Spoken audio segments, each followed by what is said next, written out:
The alarm blared through the Horizon station, its harsh sound echoing off the metal walls. Abigail Clark ran her fingers through her short brown hair and sighed.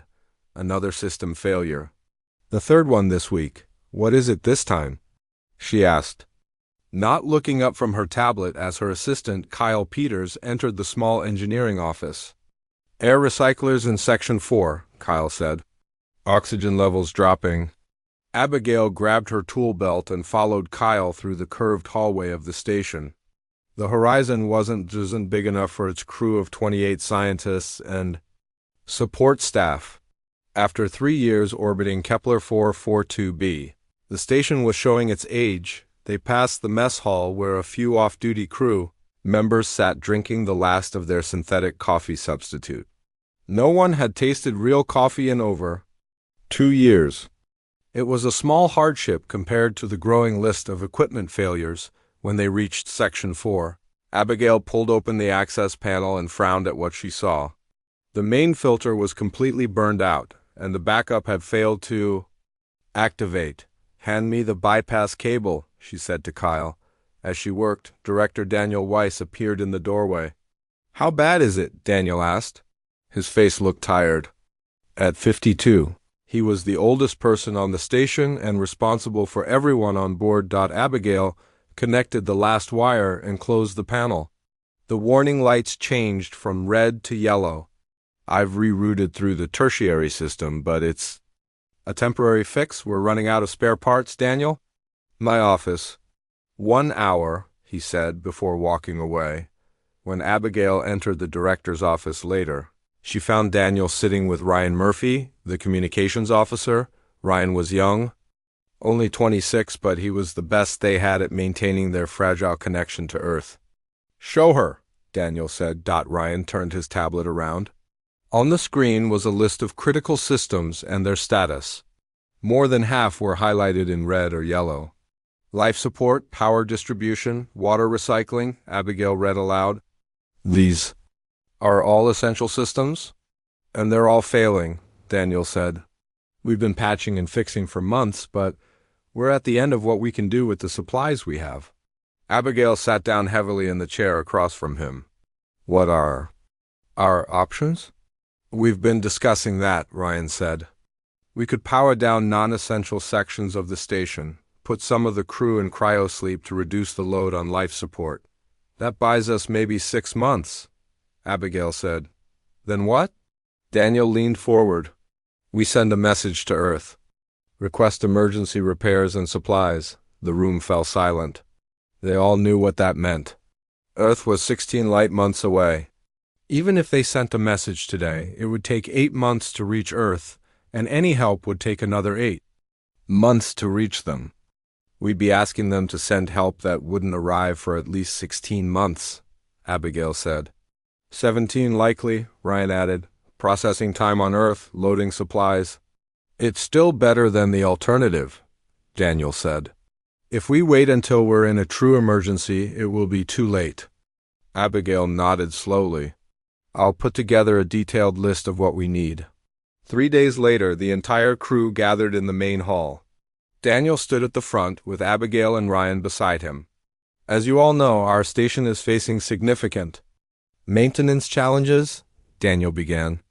After careful consideration, we've decided to send a formal request to Earth for emergency assistance. A murmur went through the crowd. Everyone understood what this meant. They would be asking Earth to send a very expensive rescue mission for a research station that many politicians already considered a waste of money. What exactly are we asking for? Asked Olivia Franklin, the lead science officer. Her red hair was pulled back in a tight ponytail, her expression serious. Replacement parts for critical systems, technical experts to help with repairs, and supplies to extend our mission, Daniel answered. Abigail has prepared a detailed inventory of our needs. And how long do we need to hold out? Someone else asked. Our current estimates suggest we can maintain basic operations for up to 14 months with extreme conservation measures, Abigail said. That gives us a small safety margin if help arrives on schedule. And if it doesn't? Olivia asked the question everyone was thinking. Daniel's face was grim. Then we implement the emergency evacuation plan. We have enough fuel for the emergency shuttle to reach the outer mining colonies. No one mentioned that the shuttle could only hold 12 people. No one needed to. The next day, Ryan prepared the message in the communications center. The transmission would be the largest data package they had sent to Earth since arriving at Kepler 442b. I've included all the technical specifications Abigail provided, plus our resource projections, Ryan told Daniel as they prepared to send the message. I've also added personal appeals from you and several department heads. Might help convince. Then this is worth the expense, Daniel nodded. Send it. Ryan pressed the sequence of buttons that would shoot their plea for help across 16 light months of space. The screen confirmed the transmission was successful. Now we wait, Daniel said. They implemented their conservation plan immediately. Non-essential sections of the station were sealed off. Water rationing began. The greenhouse was expanded to increase food production. Equipment was cannibalized to keep critical systems running. Life settled into a new routine as the days turned into weeks, and weeks into months. 4 months after sending their message, Olivia Franklin made a discovery that temporarily distracted everyone from their problems. Her team detected unusual energy readings from the surface of Kepler 442b. It's unlike anything we've recorded in 3 years of observation, Olivia explained as she showed the readings to Daniel in the science lab. The pattern suggests it might be artificial. You're saying it might be evidence of intelligent life? Daniel asked, surprised. I'm saying it's worth investigating, Olivia replied carefully. We should send a probe. Daniel thought about it. They had limited resources, but the potential discovery was too important to ignore. Prepare the probe, but keep fuel usage to a minimum. 3 days later, the probe sent back images that left the science team speechless. There were structures on the surface, geometric shapes too regular to be natural formations. They weren't. They're 6 months ago, Olivia said, comparing the new images with their previous surveys. Either we missed them somehow, or they appeared recently. Daniel finished for her. As the crew gathered around to see the images. Their earlier worries about station repairs seemed less urgent. They might be making the most important discovery in human history. Should we send another message to Earth? Ryan asked. Daniel shook his head. Our first message won't even arrive for another 4 months? Let's gather more data first.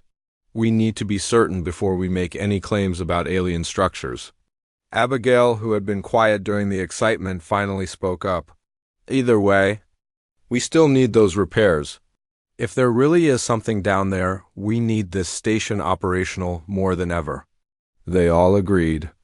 Little did they know that their simple request for repairs would set in motion events that would change humanity's place in the universe forever. As they waited for a response from Earth, the strange energy readings from the planet grew stronger. 16 months passed slowly on the Horizon Station. Every day was a struggle to keep systems running. Abigail spent most of her waking hours moving from one emergency to another, fixing what she could and bypassing what she couldn't. The water recycler is down to 40% efficiency, she told Daniel during their weekly status meeting. We've started collecting condensation from the air systems to supplement our drinking water. Daniel made a note on his tablet. The screen flickered twice before stabilizing, another sign of the station's failing power grid. How much longer can we hold out? Abigail hesitated. Maybe 2 months. 3, if we put half the crew in cryosleep. They both knew that wasn't really an option. The cryopods were among the systems beginning to fail. Putting someone to sleep was one thing. Waking them up safely was another. Our message reached Earth 4 months ago, Daniel said. If they decided to help us, we should detect any approaching ships soon. As if on cue, Ryan Murphy burst into the room without knocking. His face was flushed with excitement. Long-range sensors just picked up something, he said. Multiple objects approaching from the Earth transit corridor. Daniel and Abigail followed Ryan to the control center. Olivia was already there, studying the sensor readings. How many ships? Daniel asked. That's the thing, Olivia said. She adjusted the display to show a wider view of space. It's not just a supply ship. We're detecting at least 12 large vessels. 12? Abigail repeated in disbelief. There must be a mistake. No mistake, Ryan said. And we're receiving a transmission from the lead ship. He tapped a command into his console. A voice filled the room clear and confident. Horizon Station, this is Captain Samantha Green of the used Dauntless. We are the lead vessel of Earth Defense Fleet Bravo, responding to your distress call. We're approximately 14 days from your position. Please confirm receipt of this. Message. The room fell silent, Earth Defense Fleet. No one had expected the military to respond to their call for help. Ryan was the first to recover. He opened a channel. UES Dauntless, this is Communications Officer Ryan Murphy of Horizon Station. Message received. We weren't expecting a military response. There was a pause before Captain Green's voice returned. That's understandable. Horizon, there's a lot to explain. We'll have a full briefing when we arrive. For now, please send us your current status and immediate needs. After the transmission ended, Daniel turned to his staff. Get the station as presentable as possible. And prepare a complete status report for Captain Green. The next 2 weeks were a flurry of activity. The crew cleaned the station as best they could and gathered all their data on both the station systems and their observations of Kepler-442b. On the day of the fleet's arrival, everyone not on essential duty gathered in the observation deck. They watched in awe as the ships appeared one by one. The Dauntless was massive, at least 10 times the size of their research station. Behind it came other ships, each with different configurations and markings. That's a destroyer, said Kyle, pointing to one of the smaller, sleeker vessels. And those two are troop carriers. How do you know that? Abigail asked. Kyle shrugged. I wanted to join the Earth Defense Force before I got into engineering, studied all their ships. The Dauntless positioned itself near the station's main docking port. A smaller shuttle detached from its hull and approached. Daniel, Abigail, Ryan, and Olivia waited in the docking bay to greet their visitors. The airlock cycled, and 6 people in crisp military uniforms stepped through. The woman in front had short, blonde hair and the confident posture of someone used to command. Captain Samantha Green, she said, extending her hand to Daniel. Pleasure to meet you in person, Director Weiss.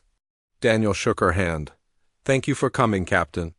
Though I must admit, we're confused by the scale of the response. We only asked for repair supplies. Captain Green's expression turned serious. Perhaps we should speak privately. In the station's conference room, Captain Green introduced her team: Military Engineer Ethan Wilson, Intelligence Officer Christopher Ellis, Medical Officer Lisa Bennett, Security Chief Jason Martinez, and Science Liaison Patricia Douglas. When we received your distress call, Captain Green began, our analysts noticed something unusual in the background data. There were energy signatures that didn't match any known human technology. Olivia leaned forward. The readings from the planet's surface.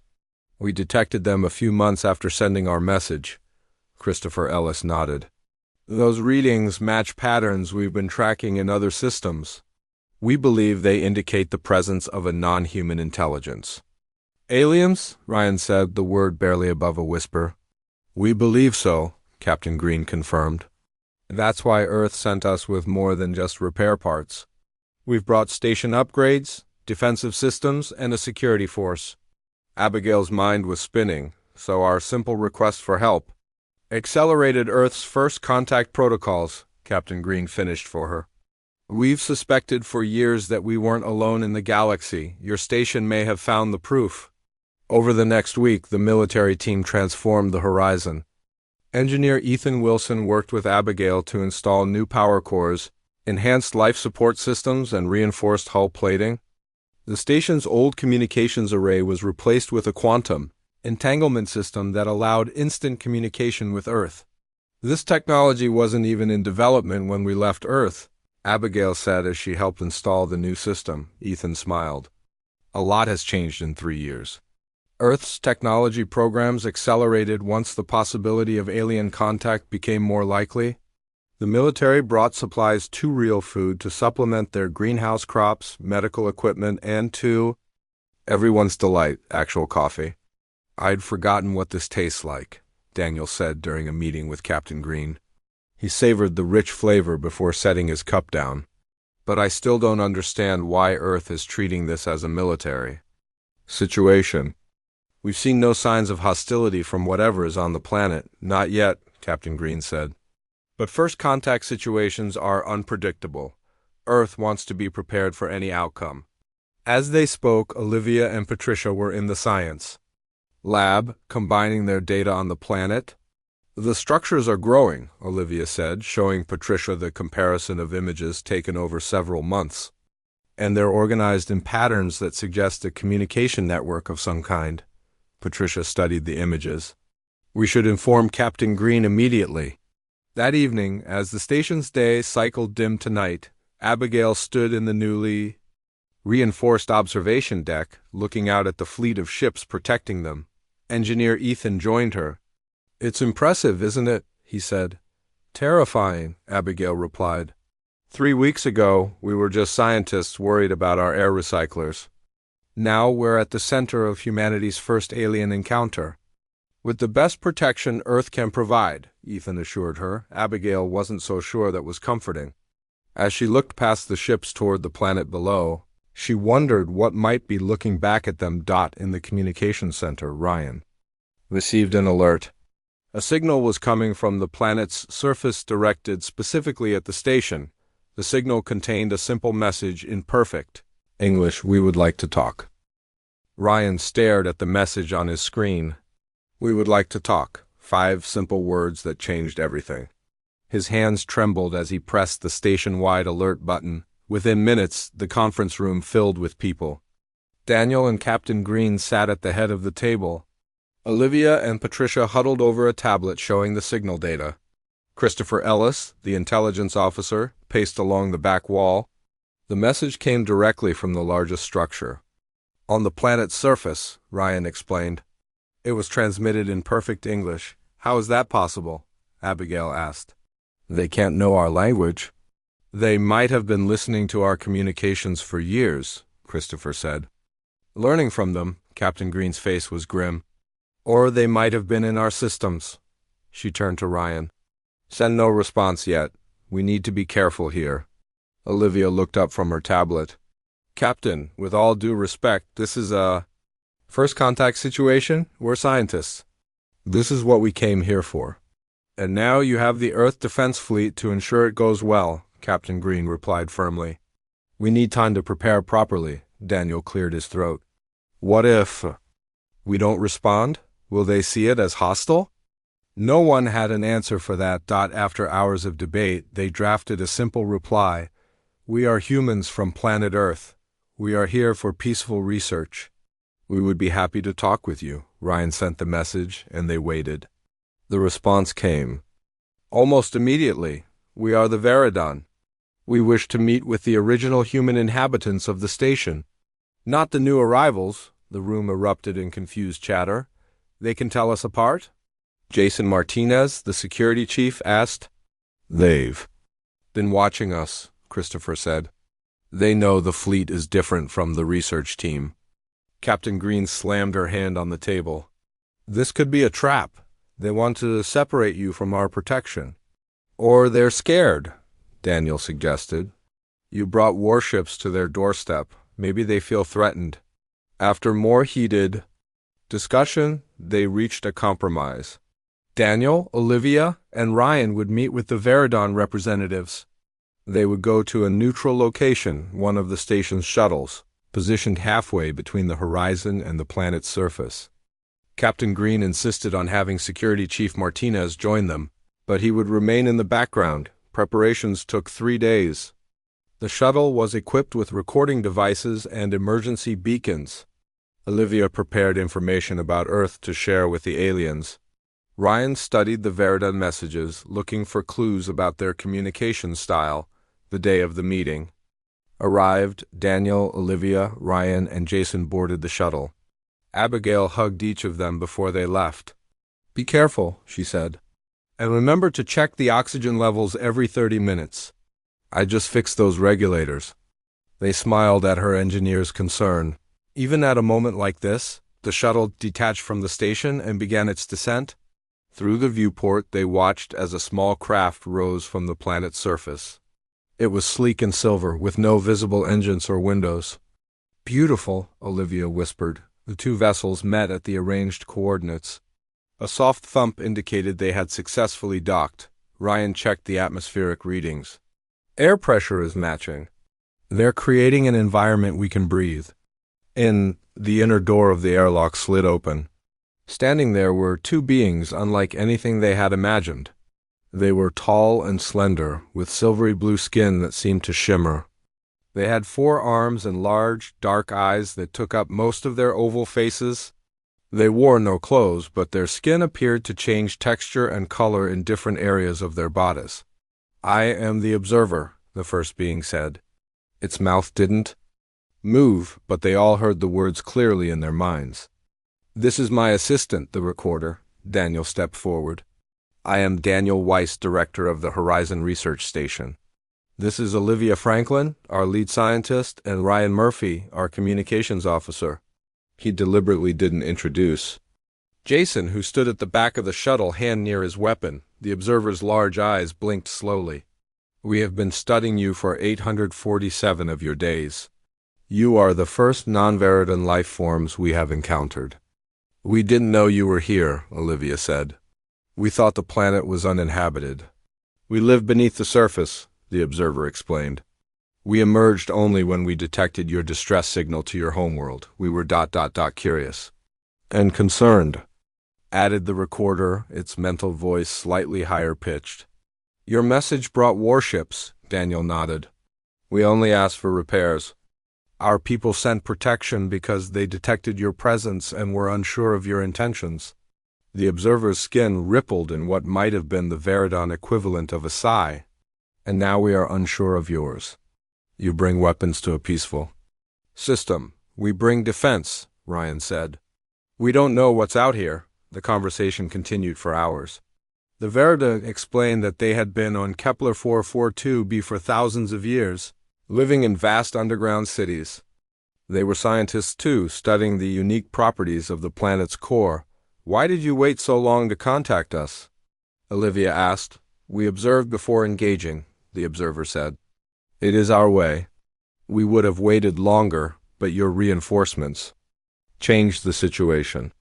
As they spoke, Jason noticed something odd. The recorder was making subtle movements with its lower arms, manipulating something unseen. "What is your companion doing?" he asked suddenly, stepping forward. The observer turned its large eyes to Jason. "You brought a hidden protector."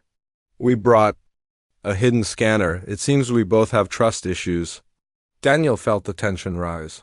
"Perhaps we should end this first meeting on a positive note. We've established contact.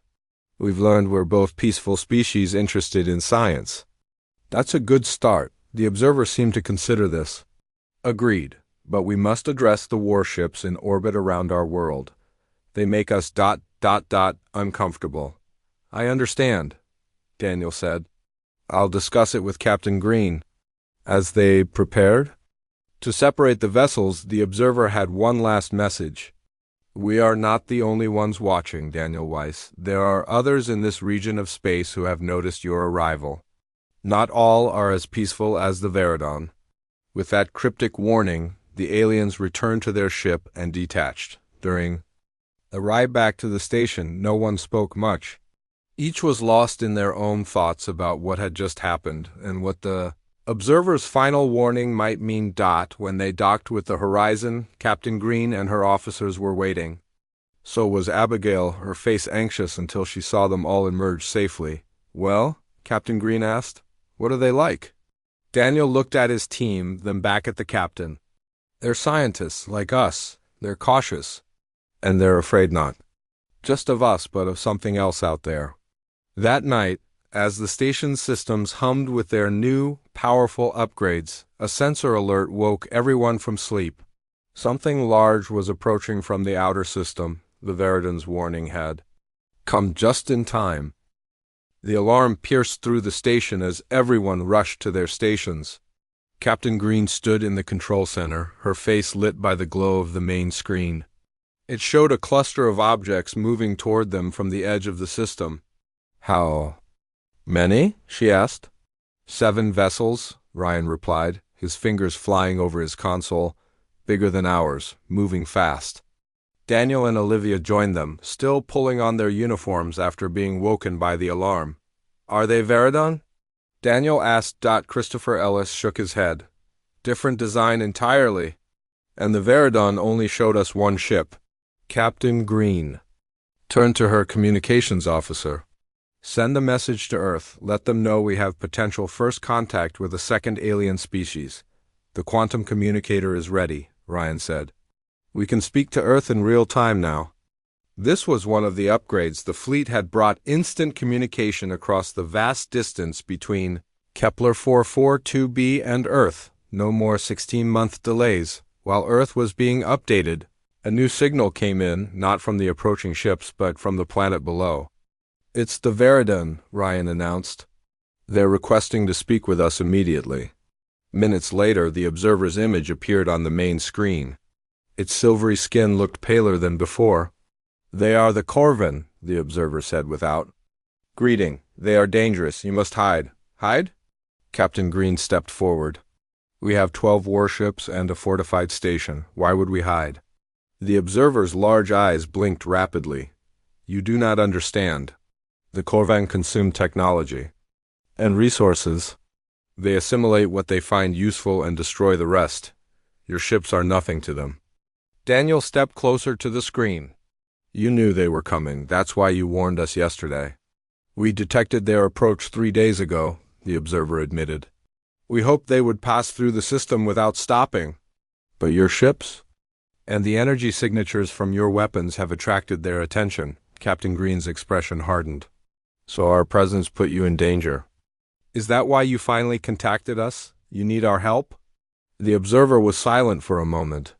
"Yes, the Corvan have tried to find our world for centuries.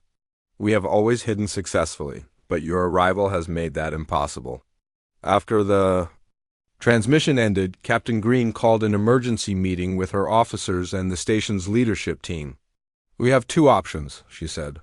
"We can take the fleet and run, leaving the Veridan to deal with these Corvan on their own. Or we can stay and fight alongside them." "Run?" Abigail looked shocked. "We can't just abandon them." "They hid from us for 3 years," Christopher pointed out.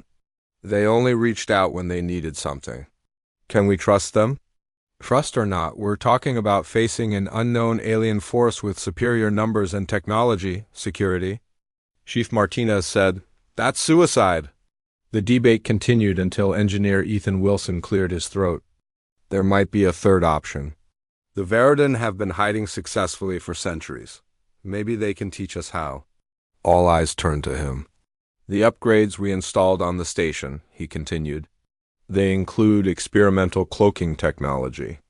It's never been field tested, but in theory, it could hide the station from sensors." "What about the ships?" Captain Green asked. "They could move to the far side of the planet's largest moon. The natural radiation there might help mask their presence," Daniel nodded slowly. "And if we power down all non-essential systems on the station, we could reduce our energy signature even further." "It could work," Captain Green agreed. "But we need the Veridan's help to make sure we're fully hidden." They contacted the observer again and explained their plan. The Veridan agreed to send 2 of their scientists to help fine-tune the cloaking technology. The next day, 2 Veridan arrived on the station. Unlike the observer and recorder, these were specialists in concealment technology. They called themselves the Shapers.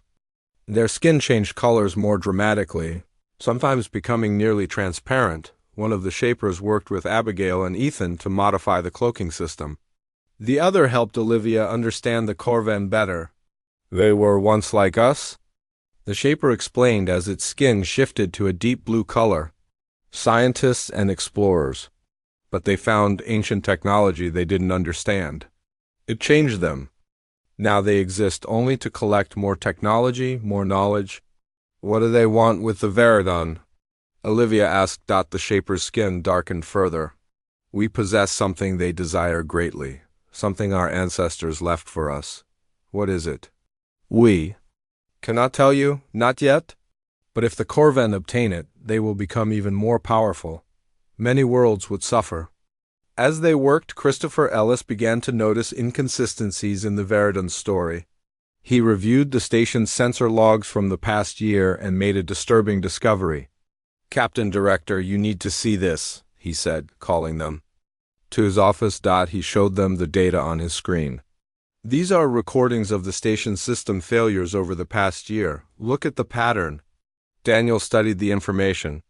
They weren't random. No, Christopher agreed. They were targeted and sequential, almost like someone was testing our responses, Captain Green finished. You think the Veridon caused our system failures? Christopher nodded. I believe they deliberately damaged our station. They wanted us to call for help. But why? Daniel asked. Why would they want Earth to send ships here? I don't know yet, but I'm going to find out. While Christopher continued his investigation, the rest of the team worked with the Veridon to implement their hiding plan. The Earth fleet moved into position behind the moon.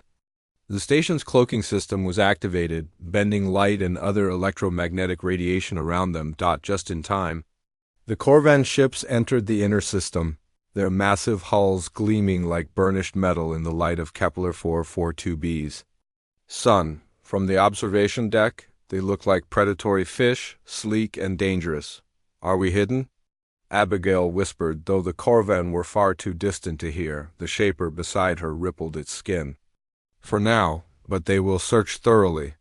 The Corvan are persistent. The lead Corvan vessel approached the planet scanning.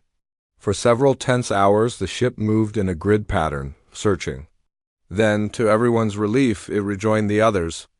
The Corvan fleet adjusted course, heading toward the outer system. They're leaving, Ryan said, watching the sensor display. But Christopher wasn't convinced. They gave up too easily. Something isn't right. That night, as most of the station crew slept, Christopher made his way to the science lab where the Veridon Shapers had been working.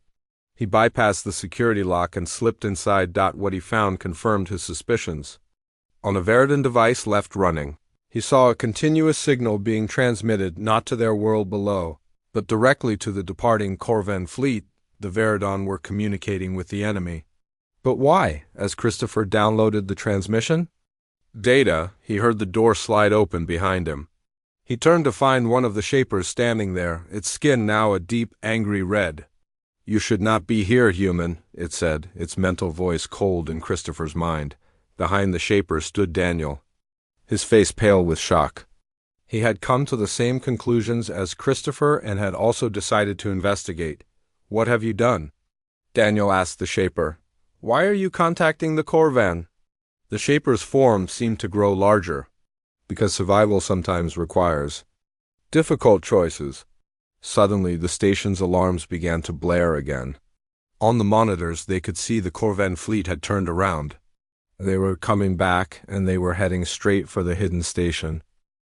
Alarms blared throughout the station as everyone rushed to their posts. Daniel and Christopher dragged the Veridon Shaper to the control center where Captain Green was already organizing the defense. The Corvan ships are approaching fast, Ryan reported. Our fleet is moving out from behind the moon to intercept. Daniel pushed the Shaper forward. Tell them what you did, he demanded. The alien skin shifted between deep red and purple. We made a necessary arrangement, it said, its mental voice reaching everyone in the room. The Corvan agreed to spare our world if we help them find your ships. You betrayed us, Captain Green's voice was cold with anger. We protected our people, the Shaper replied. As you would do. Where is the other Shaper? Abigail asked suddenly, looking around. Security Chief Martinez tapped his CUM device.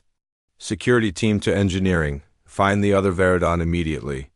On the main screen, they watched as Earth's fleet moved into defensive formation.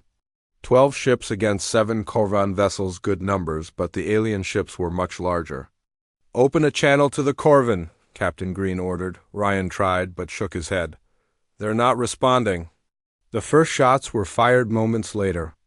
Beams of energy lanced out from the Corvan ships, slicing through the outer hull of one of Earth's destroyers like it was paper. Our weapons are having minimal effect, Ryan reported as the battle unfolded. Their shields are too strong, Captain Green turned to the Shaper. You knew our weapons would be useless against them. That's why you were willing to give us up. The alien did not deny it. While the battle raged in space, Security Chief Martinez reported that the second Shaper had been found in engineering, attempting to disable the station's new defense systems. Bring it to the control center, Captain. Green ordered. I want them both where I can see them. Olivia had been quiet, studying the data from both the battle and the Veridon transmissions Christopher had discovered. Something wasn't adding up. The Corvan ships are powerful, but they're focusing only on our military vessels, she said. They're ignoring the station completely. Because the Veridon already told them what's here, Christopher suggested. No. Olivia shook her head. I think there's something else they want. Something on the planet. She turned to the Shaper. What do the Corvan really want from the Veridon? What are you hiding on your world? The Shaper's skin turned almost black. Something our ancestors built. A weapon powerful enough to destroy stars. The Corvan have been searching for it for centuries. And you think sacrificing us will stop them from taking it? Daniel asked. It will delay them, the Shaper admitted. Buy us time to prepare. On the screen, another Earthship took heavy damage. Captain Green made a difficult decision. We need to retreat, she told her officers. Order the fleet to fall back to the station. We'll make our stand here while we evacuate essential personnel. But before the orders could be sent, Olivia jumped up from her console. Wait, I have an idea. She pulled up images of the planet's surface, showing the Veridon structures. These aren't just buildings. They form a pattern of massive energy. Collection network. What if it's part of the weapon system the Corvan are looking for? The Shaper's reaction, a sudden paling of its skin, confirmed her theory. What if we could use it against the Corvan? Olivia suggested. Turn their own goal against them? We cannot, the Shaper said quickly. The system is incomplete. It would take weeks to prepare? Abigail, who had been listening carefully, stepped forward. Maybe not. Human engineering might approach the problem differently than Veridon science. What are you suggesting? Captain Green asked. A joint operation. Abigail explained. If the Veridon tell us how their ancestors' technology works, maybe we can find a way to activate it quickly or at least create a convincing threat. The Shaper remained silent. It's our only option, Daniel told the alien. Work with us or we all lose, your people included. After a tense moment, the Shaper's skin shifted to a calmer blue. There is a control center beneath the largest structure. If we can reach it, perhaps it is possible. Captain Green didn't hesitate. Abigail, gather your best engineers. Ryan, contact the observer and tell them our plan. Martinez, prepare a shuttle. Within an hour, a team was assembled. Abigail would lead the human engineers, working with the Veridon to activate the ancient weapon system. Captain Green would remain on the station, coordinating with the fleet to buy them time. As Abigail prepared to board the shuttle, Ethan Wilson joined her. You'll need someone who understands the new systems we installed, he said. I'm coming with you. The journey to the planet was tense. The shuttle dodged debris from damaged ships as the battle continued above them. When they landed near the main Veridon structure, they were met by the observer and several other Veridon. This way, the observer said, leading them into a tunnel that spiraled deep underground. What they found below was beyond anything they had imagined, a vast chamber, filled with crystalline structures that pulsed with energy. At the center stood a control platform that seemed to be made of living metal, shifting and flowing like the Veridon's skin. This is the heart, the observer explained, built by our ancestors to protect our world from threats like the Corvan. But we have lost much of the knowledge needed to control it. Abigail approached the platform carefully. How does it work? It channels energy from our star, focusing it into a beam that can disable any technology it touches, the observer said. But the focusing crystals are misaligned. We have tried for decades to correct them. Ethan examined the crystals. The problem isn't alignment, he said after a few minutes. It's resonance. They're not vibrating at the same frequency. This was something human engineers understood well. On Earth's ships, similar problems occurred with quantum drives. We need to create a harmonic field, Abigail said. Like tuning instruments to play in the same key. The Veridon were skeptical but desperate enough to try. Using tools from both species, they began modifying the ancient system above them. The battle was going badly. Half of Earth's fleet was severely damaged. The Corvan ships were closing in on the station. In the control chamber, Abigail and Ethan worked frantically alongside the Veridon. They combined Earth's new technology with the ancient alien system in ways neither species would have attempted alone. It's ready, Abigail finally announced. I think. The observer took its position at the control platform. We have one chance. If we fail, the system will burn out completely. Everyone held their breath as the observer activated the heart. The crystals began to glow, their light building in intensity until it was almost blinding. The chamber filled with a high-pitched sound that made the humans cover their ears. On the battlefield above, a massive beam of energy erupted from the planet's surface that struck the lead Corvan ship, surrounding it in a web of crackling energy. The ship's systems went dark immediately. Then another Corvan vessel and another within minutes. The entire Corvan fleet was disabled, floating powerless in space. When Abigail and the team returned to the station, they were greeted as heroes. The combined human-Veridon effort had succeeded. Where neither could have alone. What happens now? Daniel asked the observer during the celebration that followed. We have much to learn from each other, the observer replied. And much to protect against? The Corvan will return eventually with greater numbers. Then we'll be ready, Captain Green said. Together. 2 months later, a new fleet arrived from Earth, not warships this time, but colony vessels, scientists, and diplomats. The Horizon Station, once a small research outpost on the edge of human space, was now the center of humanity's first interstellar alliance. Abigail stood in the new observation lounge, watching as human and Veridon ships trained together. Beside her was a cup of real coffee, no longer a luxury, but a symbol of how far they'd come. All this because our air recyclers broke down, she said with a smile. What had begun as a simple request for repairs had changed the course of 2 civilizations. Forever.